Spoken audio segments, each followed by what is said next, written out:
Menjadi diri sendiri. Ini adalah kisah tentang seorang gadis yang berhasil membuat dirinya lebih baik dengan tetap menjadi dirinya sendiri. Karena dengan menjadi diri sendiri, artinya ia mengenali dirinya dan bisa mengembangkan potensi yang dimiliki.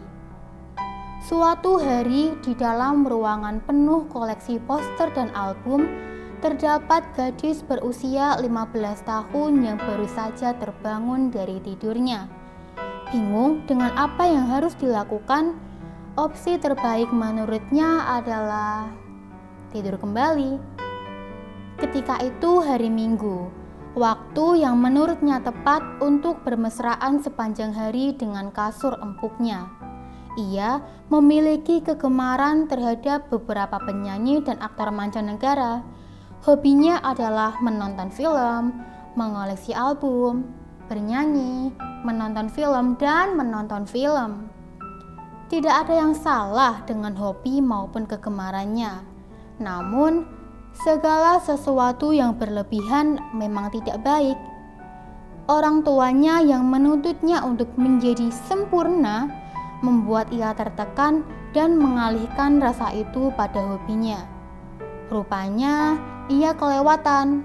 Yang awalnya hanya untuk hiburan sejenak, lama-kelamaan malah menjadi candu baginya. Terlalu fanatik pada sang idola membuatnya malas dan lalai dalam belajar.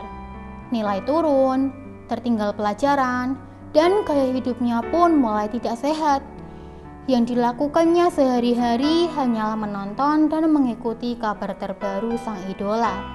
Gadis itu betah sekali berada di depan sinar biru gadget hingga matanya terlihat sayu dan memerah.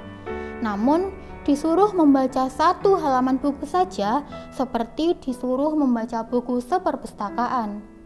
Menyikapi itu, orang tuanya memberikan sanksi dengan memotong uang sakunya dan tidak memperbolehkannya membeli album lagi.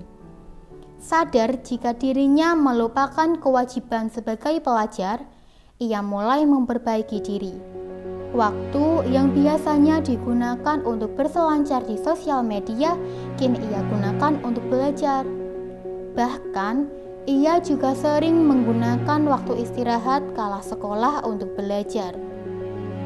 Hingga suatu waktu salah seorang temannya mengejek, "Nilai udah jeblok mah jeblok aja, nggak usah sok-sokan mau ngubah nilai. Nggak bakal berubah orang kerjaannya nonton terus. Emang apa sih yang bisa didapat dari hal itu? Nggak guna banget." Kalimat meremehkan dari temannya sejenak membuat ia ragu. Namun, tekad kuatnya untuk menjadi lebih baik mampu mengalahkan keraguan itu. Sesekali, ia melihat konten YouTube sang idola sebagai penyemangat. Memanfaatkan hobi dan kegemarannya, ia membuat gantungan kunci dan tempat pensil bergambar wajah tampan sang idola, lalu ia jual pada teman-temannya. Rupanya, peminatnya lumayan banyak. Kini ia memiliki penghasilan sendiri meski tak banyak. Nilainya mulai naik dan uang sakunya kembali diberikan secara penuh. Orang tuanya juga kini mendidik sang anak sewajarnya dan tidak berlebihan seperti sebelumnya. Kini ia menyadari, boleh saja mengidolakan seseorang, tapi jangan sampai menjadikan diri seorang pemalas dan lalai akan kewajiban. Jangan sampai rasa malas menguasai. Jangan terpengaruh omongan buruk orang lain. Yang menentukan bagaimana kita berjalan adalah diri kita sendiri. Kita semua terbaik dalam versi kita masing-masing ketika kita mau berusaha.